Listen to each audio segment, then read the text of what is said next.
Hola, muy buenas tardes. Gracias por participar, por inscribirse. El día de hoy vamos a estar hablando de lo que es la Free Class número 1 de técnicas de caja negra. Muy bien, cuando estamos hablando de técnicas de caja negra, estamos hablando de técnicas de diseños de pruebas. Bien, en este caso, ¿cuál es la tabla de contenido que vamos a estar trabajando hoy? Primero, por una parte, vamos a estar hablando un poco de la haciendo una presentación de mi persona y de cuál ha sido mi trabajo en pruebas. Adicional, vamos a estar, como ya conocen, vamos a estar hablando de lo que es la transición como técnica de diseño de casos de prueba. También vamos a estar hablando sobre la partición de equivalencia y sus valores límite. Bien, vamos a tomar alrededor de una hora, un poco menos, para ahondar un poco en estas técnicas.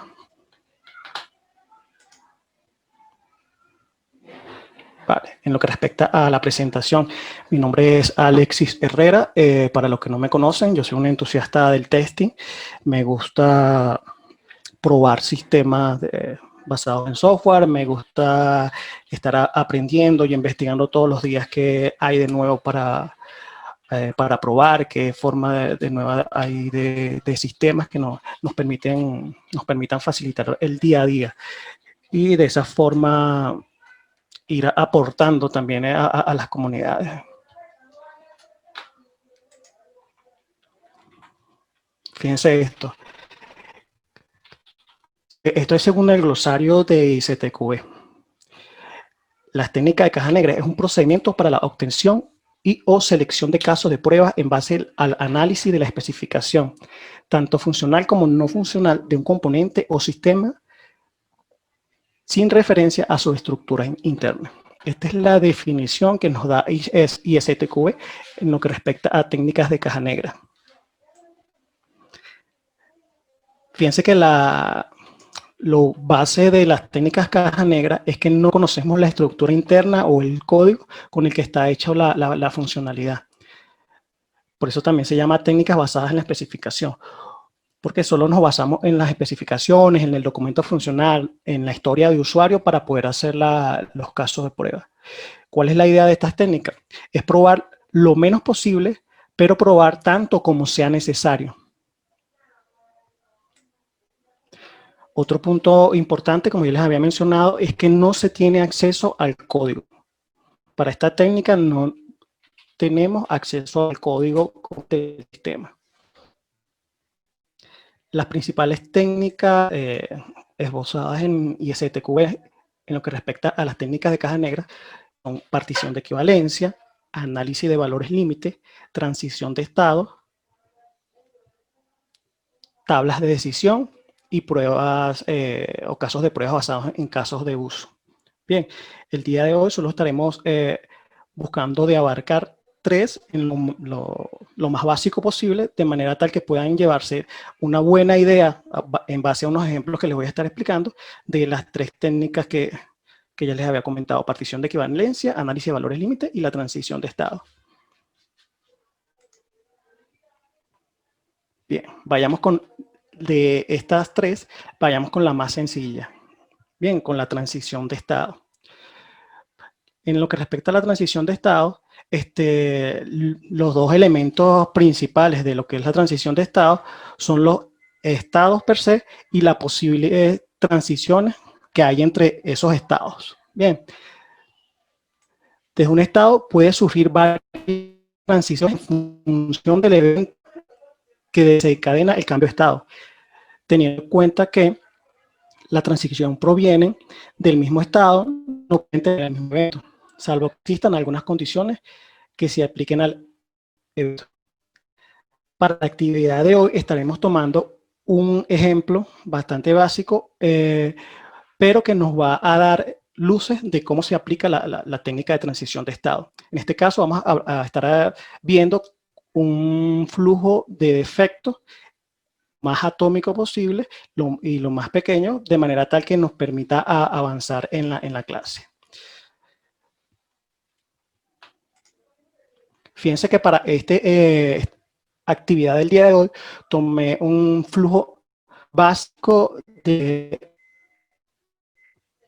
un defecto. ¿Vale?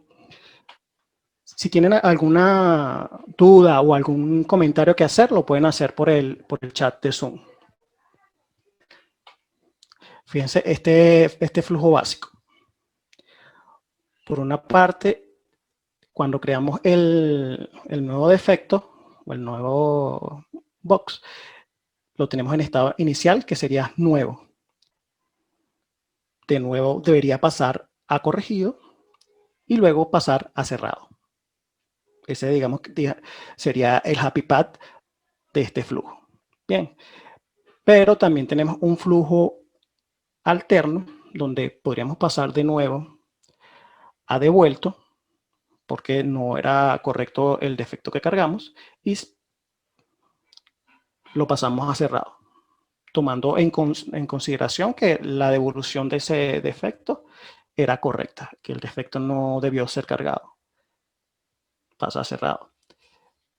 De lo contrario, si fue devuelto, pero resulta que en realidad sí era un defecto, debería pasar al estado reabierto. Y de reabierto, en algún momento debería pasar a corregido. Y de corregido, regresaría al flujo de cerrado.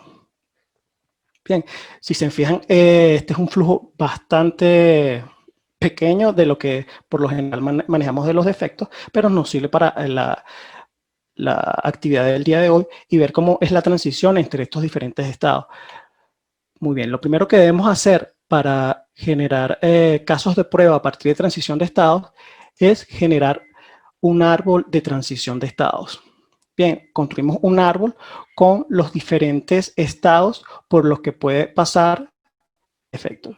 Fíjense que en este caso podría pasar de nuevo a corregido, de nuevo devuelto. Entonces, vámonos por la construcción de la rama de corregido. De corregido podía pasar a reabierto o a cerrado.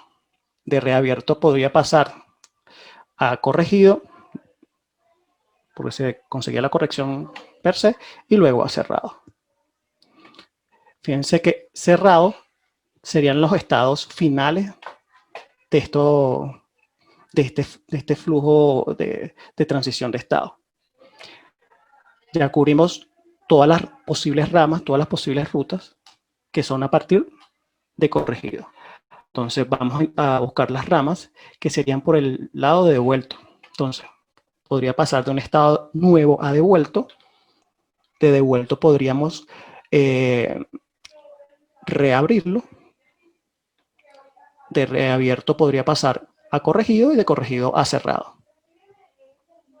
O podría pasar de devuelto a cerrado. La mejor forma de trabajar con estados para generar casos de prueba es hacer el árbol de transición de estado. Particularmente me acostumbro a hacerlo a mano o en una pizarra, de manera tal que yo pueda verlo en desglosado todas las posibles rutas que pueden tener estos estados. ¿En qué vamos a derivar esto? Esto lo vamos a derivar en una matriz que nos va a permitir ver cuáles casos podemos derivar de cada una de estas ramas. ¿Vale? Si se fijan acá, tenemos una columna para cada uno de los estados y tenemos una fila que representaría los estados por los que va a pasar este elemento, en este caso el defecto. En el caso de prueba 1, pasaría de estado nuevo a corregido y de corregido a cerrado. En el caso de prueba 2, pasa de nuevo a corregido, de corregido a reabierto a corregido y luego a cerrado, que sería el estado final. En el caso de prueba 3, fíjense que pasa de nuevo a devuelto y de devuelto a cerrado. Y el caso de prueba 4 pasa de nuevo a devuelto, de devuelto pasa a reabierto, luego a corregido y luego a cerrado. esta matriz de transición de estado puede crecer tanto como posibles ramas del árbol tenga, nuestro árbol. Por eso, para el ejemplo, escogimos una aplicación con pocos estados, porque esto puede crecer bastante. Cada una de estas sería un caso de prueba que deberíamos estar aplicando para ver que nuestro flujo de proceso funcione correctamente. La técnica de transición de estado es bastante utilizada para los flujos de proceso, para los BPM y todo esto.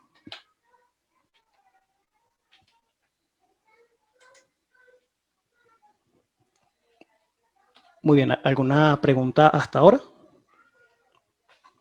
Vale, vamos a continuar con lo que es partición de equivalencias.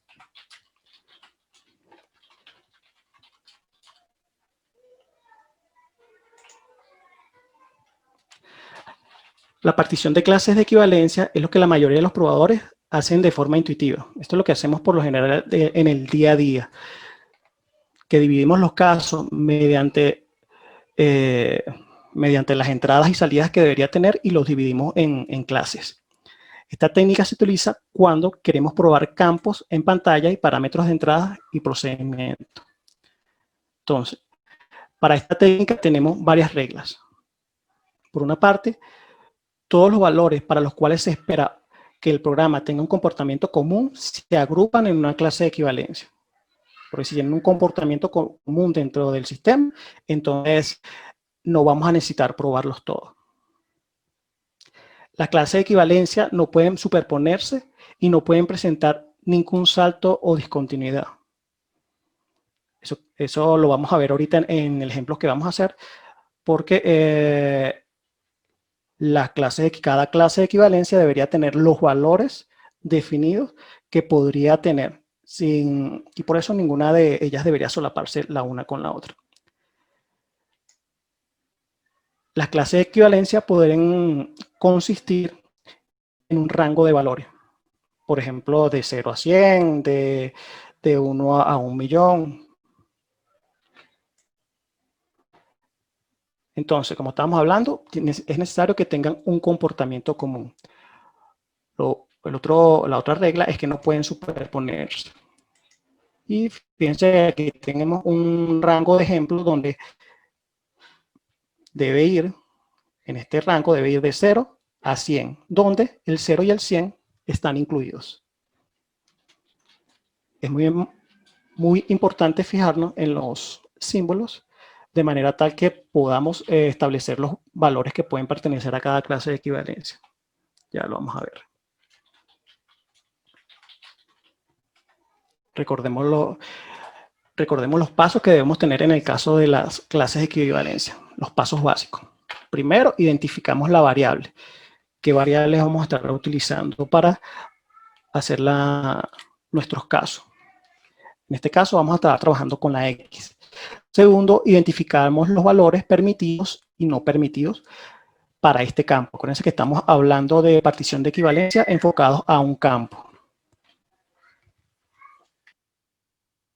El paso número 3. Creamos un caso de prueba cada clase de equivalencia. Y el paso número 4, identificamos un representante para cada una de esas clases de equivalencia que hemos definido en el paso anterior. Entonces, veamos este ejemplo. Tenemos un campo que permite ingresar un porcentaje de 0 a 100. Recuerden que estamos hablando de porcentaje. Y es un valor entero. Fíjense que identifica que es un valor entero. Eso quiere decir que no va a admitir decimales. Si nos vamos recordando los pasos, vamos ya identificando qué puede permitir este campo o qué no. Entonces, identificamos nuestra variable. ¿Cuál es la variable que vamos a estar hablando? Ahorita vamos a estar hablando de la variable X. De la variable X.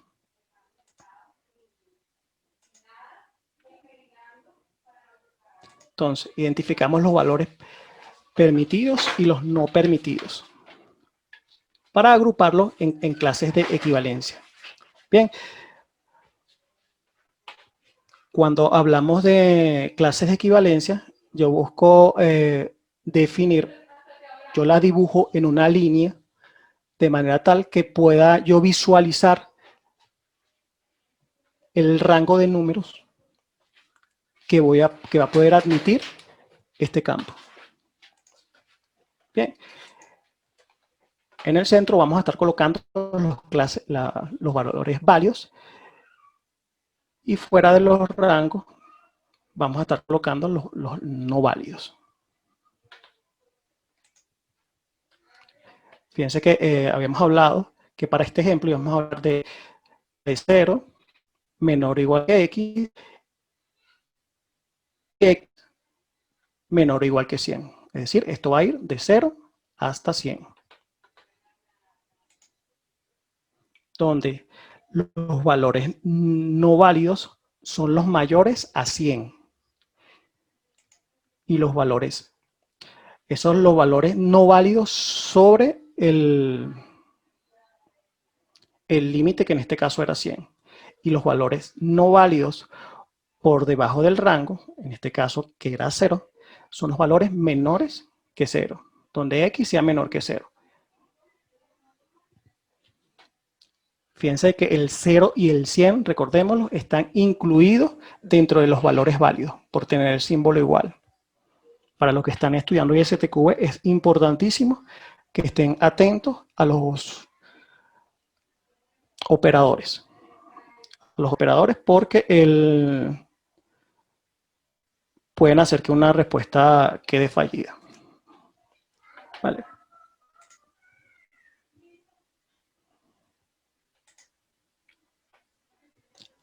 Muy bien, ahora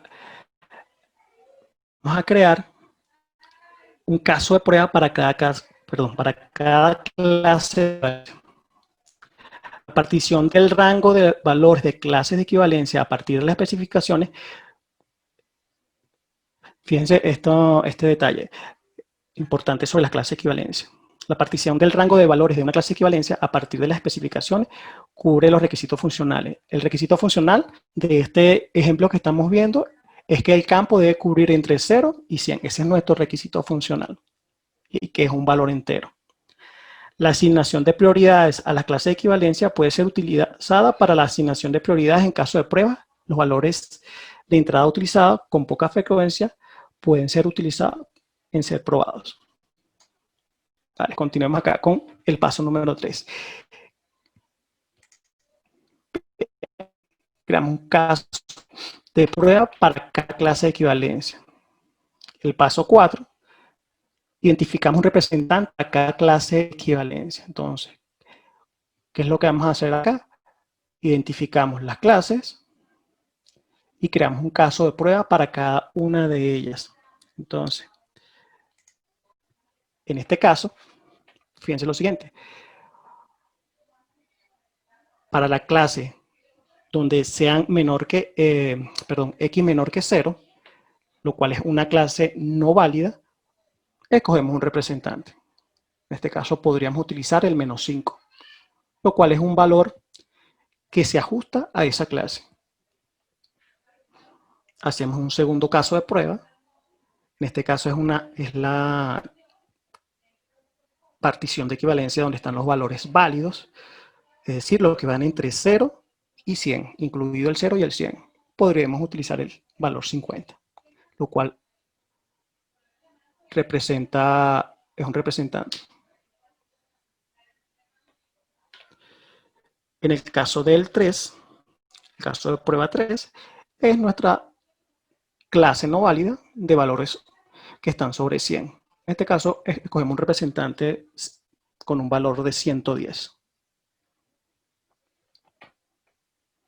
Fíjense que con esto cubrimos las clases de equivalencia a nivel de casos de prueba que tiene este requerimiento funcional. Pero aún así, podríamos tener valores que se nos pudieran estar escapando. Entonces, ahí es donde entramos en valores límite. La idea con los valores límites es llegar a un punto más de detalle de lo que son las clases de equivalencia. Los valores límites son como una extensión de la técnica de clases de equivalencia. Entonces, el análisis de valores límites asume que esa equivalencia está compuesta por un rango que contiene el número, por un valor individual. Se pueden definir límites a esos rangos. Como extensión a la partición de equivalencia, el análisis de valores límites es un método que sugiere representantes. La partición en clase de equivalencia evalúa el tópico de la clase de equivalencia. El análisis de valores límite evalúa los valores frontera y su entorno. Entonces, digamos que estos últimos puntos que les menciono son lo que evalúa cada uno entre partición de clase de equivalencia y análisis de valores límite, donde el valores límite evalúa los valores frontera y partición de equivalencia evalúa el valor típico que podría ser utilizado. Entonces, esta es una técnica que podríamos combinar a la hora de evaluar campos. Entonces, vamos a trabajar en base al mismo ejemplo que estábamos evaluando hace un momento, donde teníamos un campo que permitía un rango de 0 a 100 en porcentaje y era un valor entero. Entonces, fíjense que aquí pasamos al paso 2 de partición de equivalencia, donde establecíamos los valores, las clases de valores válidos, y en caso adicionaríamos una regla que es identificamos los valores frontera o valores límite. Tal cual que como partición de equivalencia, establecemos nuestra línea de valores para, digamos que dividir las clases válidas y no válidas y evaluar los valores frontera. Fíjense que habíamos hablado que el valor eran de 0 a 100. Entonces, estas barras que están acá serían nuestro límite, donde 100 estaría acá y por acá estaría 0. Eso serían nuestra frontera. 0 por la parte baja y 100 por la parte alta del valor. Entonces, los valores inmediatos sobre esa frontera serían el 1 y el 99. Si lo vemos ahorita, todos estos valores son válidos, están dentro de los válidos. El 0, el 1, 99 y el 100 están dentro de los valores válidos. Entonces ahora veamos los valores no válidos. Por la parte de arriba tendríamos el 101 como valor no válido y el -1. Si se recuerdan la tabla de casos de prueba que colocamos con partición de equivalencia, utilizábamos el número 5. El número -5 para evaluar la partición de equivalencia no válida cuando era menor que 0, perdón. Utilizábamos -5, pero los que son probadores de hace tiempo pueden recordar o pueden darse cuenta que la mayoría de los problemas con los campos numéricos es en los operadores. Entonces, en los operadores de comparación. Cuando se tiene que utilizar un mayor que o un igual a. Entonces, es por eso que es importante utilizar los valores frontera a la hora de evaluar casos borde.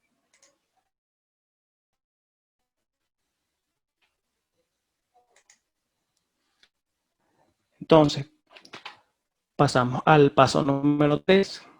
Creamos los casos de prueba para cada una de esas clases de equivalencia e identificamos representantes para cada una de esas clases. Bien, creamos nuestra casos para este campo que tenemos por la parte no válida, es decir, cuando son menores que 0, utilizamos el representante, en este caso el -1, porque con -1 ya estamos probando que se puede introducir un valor no válido allí. Dentro de los rangos válidos tenemos el igual a 0. Cuando x igual a 0, podemos utilizar el 0 para evaluarlo. Cuando x es mayor que 0, podemos utilizar el valor 1. Cuando x es menor que 100, podemos utilizar el valor 99. Cuando x es igual a 100, podemos utilizar el valor 100. Y cuando x es mayor que 100, lo cual sería una clase no válida, podemos utilizar el valor 101. Si se fijan, en este caso, el rango válido, que es de 0 a 100, pudiera ser evaluado con uno o máximo 2 casos. ¿Por qué? Porque colocar 1 va a ser equivalente a colocar 0 o colocar 99. Va a evaluar el mismo comportamiento.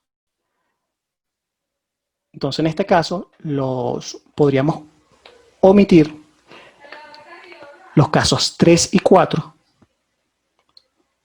porque recuerden lo que comentamos al principio, que la idea es probar lo más posible en la menor cantidad de tiempo o en la menor cantidad de casos de prueba. Entonces, los casos de prueba 99, introduciendo el representante 99 y el 1, los podemos omitir y ya serían, digamos que cubiertos con el 0 y el 100.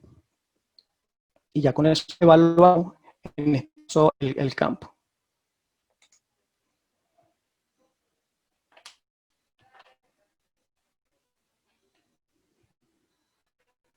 ¿Tienen una duda, comentario hasta ahora?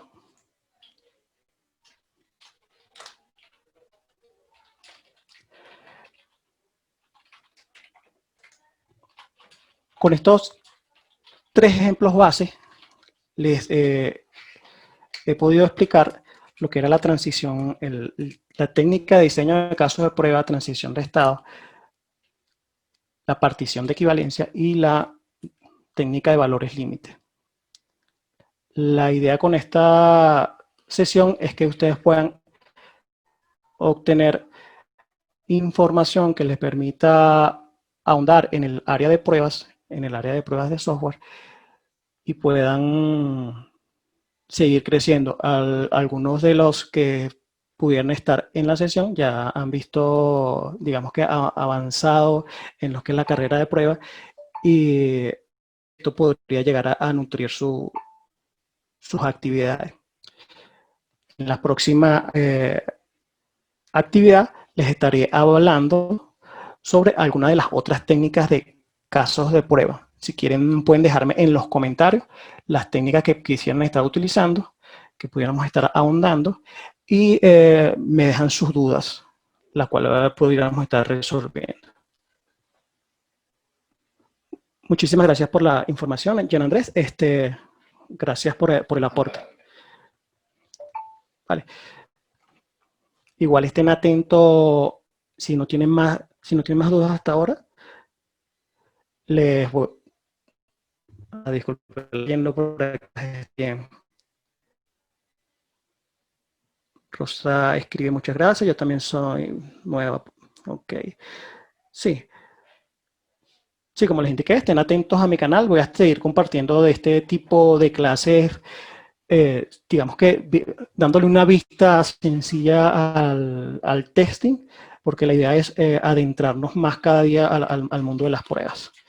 La semana próxima, particularmente para adquirir más conocimiento y experiencia personal, voy a estar estudiando para la certificación de avanzado. Es un tema de ISTQB que tengo pendiente desde hace un tiempo, y bueno, a partir de esta semana que viene ya me pongo formalmente a estudiar y les voy a estar compartiendo sobre eso también. gracias a todos por participar. Ahora cierro el grupo, estamos en contacto, ahí tienen mis datos de contacto y pueden mandarme cualquier duda adicional que puedan tener. Muchísimas gracias a todos. Hasta luego.